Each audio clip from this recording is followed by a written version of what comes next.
प्रदेश में 8 अप्रैल से सुशासन त्योहार की शुरुआत हुई है, जहां पहले चरण में जो आवेदन आए हैं उसे लेकर दीपक बैज ने अपनी प्रतिक्रिया दी है।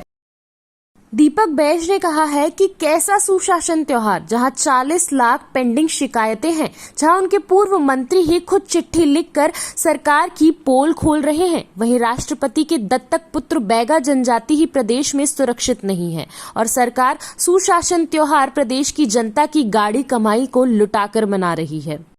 देखिए, कांग्रेस संगठन विस्तार करेगी और उसके लिए कहीं कोई दिक्कत नहीं है, लेकिन कांग्रेस मजबूती के साथ छत्तीसगढ़ विपक्ष के रूप में काम कर रही है।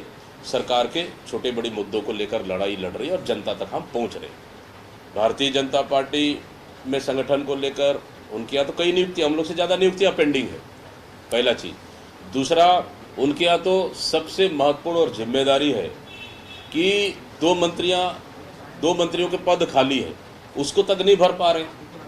मतलब 1.5 साल लगभग पूरा होने जा रहा है और कोई शिक्षा विभाग खाली है और एक विभाग और नियुक्त करना है। शिक्षा विभाग का मंत्री ने सांसद बनने के बाद अब तो ऐसा हो रहा है कि कल तो पोस्टर हम देख रहे थे, केदार कश्यप जी बैठ रहे हैं शिक्षा मिनिस्टर, स्कूल मिनिस्टर होके, ये हालत चल रहा है। मतलब विभाग में मंत्रियाँ बना नहीं पा रहे हैं तो दूसरे मंत्रियों अपना नाम नेम प्लेट लगा के चला रहे हैं। मतलब ये सरकार तो पूरी काम चलाऊ चल रही है। मंत्री ना बना के ये सरकार तो पूरी काम चलाऊ है, नेम प्लेट लगा के काम चला रही है। बिल्कुल मैंने उसी चीज़ को कहा कि सुशासन नाम का चीज़ नहीं है, सुशासन के नाम से ढोंग कर रही है सरकार। देखिए, कोई बैगा जाति हमारे प्रदेश और देश की संरक्षित जाति है, राष्ट्रपति के दत्तक पुत्र हैं। अगर उनका इलाज मुफ्त में नहीं हो पा रहा है, उस गरीब का इलाज समुचित नहीं हो पा रहा है, अगर उस परिवार कोई व्यक्ति की ख़त्म हो जाते हैं और उसके बाद उनसे पैसा लिया जाता है, तब उनको बॉडी दिया जाता है, डेथ बॉडी दिया जाता है, तो इससे अंदाज़ा लगाया जा सकता है कि स्वास्थ्य विभाग में कितनी लूट मार चल रही है, कितनी भ्रष्टाचार, कितनी कमीशन खोरी चल रही है। क्या यही सुशासन है क्या? इसलिए इन्हीं मुद्दों को लेकर तो हम लोगों ने बिलासपुर में स्वास्थ्य न्याय यात्रा हम लोगों ने निकाले थे, क्योंकि प्रदेश में स्वास्थ्य व्यवस्था पूरी तरह से वेंटिलेटर पे है।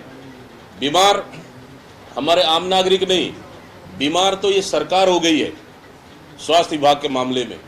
अब हम लोग को इस सरकार को ठीक करने की आवश्यकता है और वो ठीक छत्तीसगढ़ की जनता करेगी। भले ये सुशासन मना ले, लेकिन छत्तीसगढ़ की जनता को लूटने का काम सरकार पूरी तरह से अपने विभागों को खुली छूट दे के रखी है।